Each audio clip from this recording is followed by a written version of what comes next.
going on, everybody? Welcome to my channel. My name is Gustavo, and today we're gonna review my 2022 Ram 1500. This is my first 1500 purchase. I did own a 3500 before because I was in the trucking industry. I was doing hot shot, but since I got out, decided to get a 1500 and just move on into bigger and better things. But since this is my first purchase, I thought I'd go ahead and review it, and I wanted to introduce you to my 1500. Now this is a Rebel edition and a 5.7 liter motor. It's a very smooth ride. I'm very happy with the purchase so far. But if you take a look at it, it's a full 4-door. Got the 18-inch rim, which I think, since it's coming from factory standard, it looks pretty nice. It has a standard 2-inch lift already in it. It has aftermarket shocks. It has the coil suspension, which is very nice. It's a very smooth ride compared to 3500 or the F350. If you've ever driven any of them, they feel like paddy wagons. For the love of God. One of the things I do have to tell you is that I'm not very happy with the size of the bed. Now this is a 5.5 foot bed, and honestly, I feel like I need more space. But you know, I guess until I get used to normal life again, this will just have to do, and I'll make do with that. Let's see. It doesn't have any mud flaps. That's one of the first things I noticed. Although, you know, that was a DOT requirement, but I'm no longer in trucking, so I guess that's just one of the residuals from it. Now, it is a 4x4. It has a nice Rebel emblem and the Ram emblem in the back, which is very nice. You know, I added my hitch. It has the 4-way pin, the 7-way pin. Now, thankfully, this comes standard already in the Ram, unlike the Ford, which it's an attachment that you have to add to your truck. God knows why they decided to do that, but I am happy the Ram has it. It has a dual exhaust, which is nice. The bed really isn't much to see.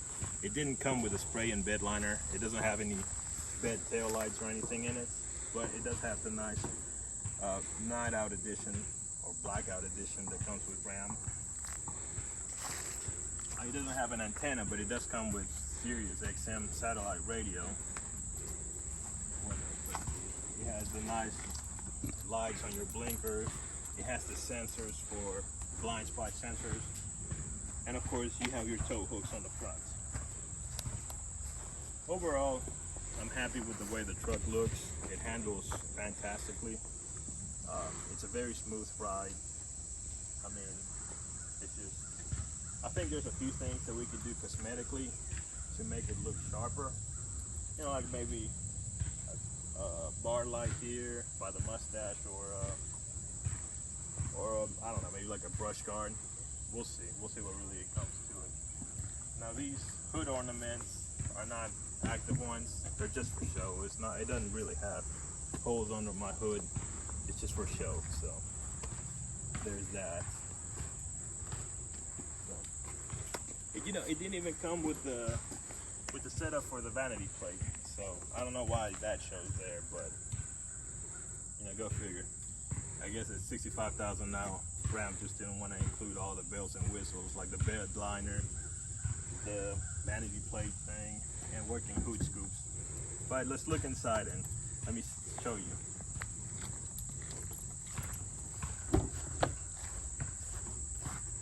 Now it does come with a 2-tone interior. It has the red and black, which is very nice.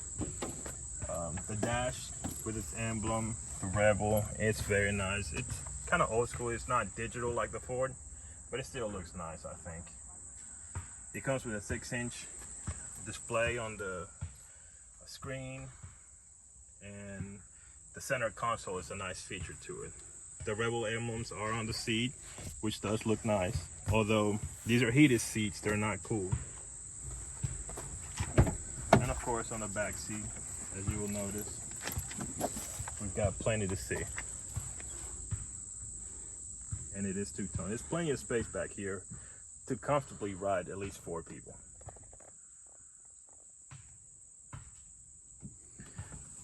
let's look at the info screen on the dash and let's look at it.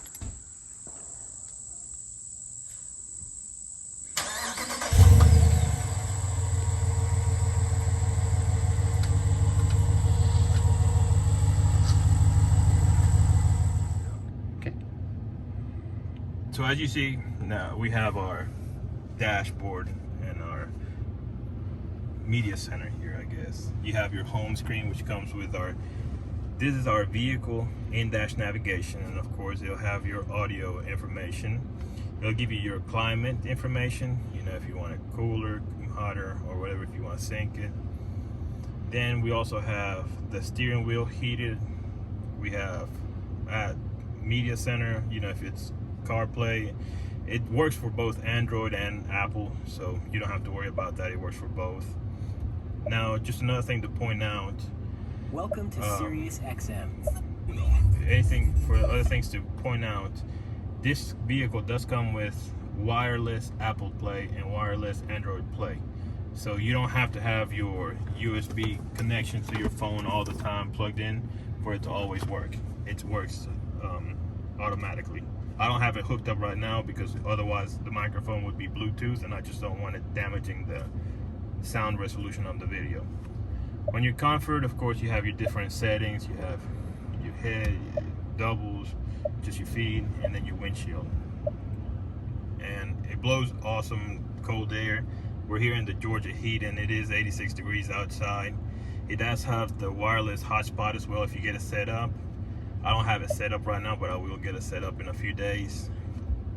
Let's see, we have our in-dash navigation. And one of the cool things about this is that while you're driving and you're while you're on your route driving, it will tell you what the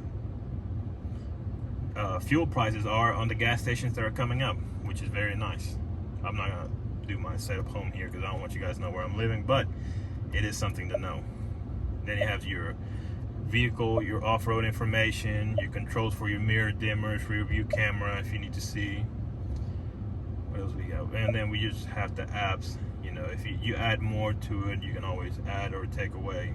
It just depends to whatever your setup goes like.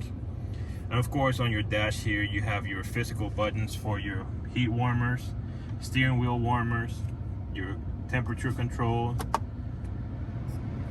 and then close off circulations, the front, the rear defrosters, and your off buttons. Then you have your tow haul, stability control, and your USB connections. That's pretty standard. Now you have, this one is four-wheel drive, and they have the four-wheel drive automatic, but I never use that. I like to keep it in two-wheel drive.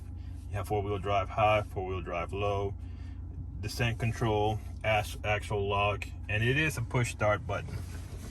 Now on the Rebel, at least the one that I've bought, I don't have an automatic starter. How disappointing is that? But I am happy with the way the vehicle is, so I'm not going to complain much about it. I had automatic remote starter on my other vehicle, but I never used it. I don't know what it was. I just never felt comfortable. Now, I never could get used to the FOBs for the big keys to be carrying around in my pockets. So I got this keychain with a hook on it that I like to attach to the third loop of my pants and just let it hang. That way it doesn't get in the way of my pockets and it doesn't get in the way of anything that I do. It has a nice dash center, and we're about to go on a drive and see how it rides on streets, and we'll do an off-road shoot as well. All right, stick around.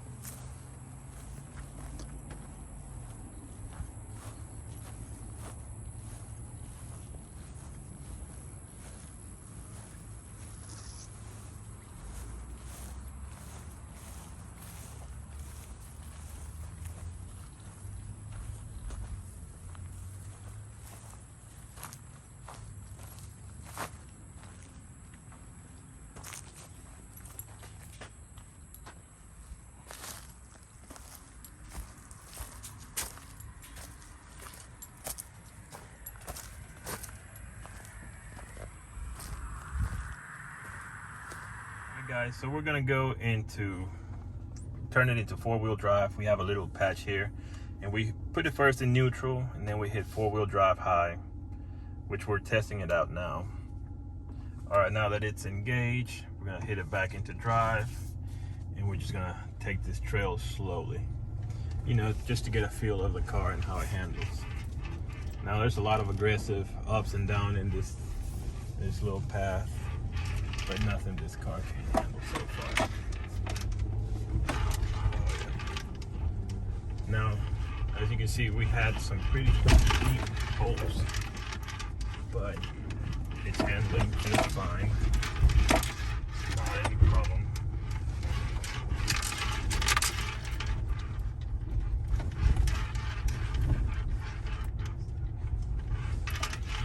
See if I just grip it properly. It's handling just fine.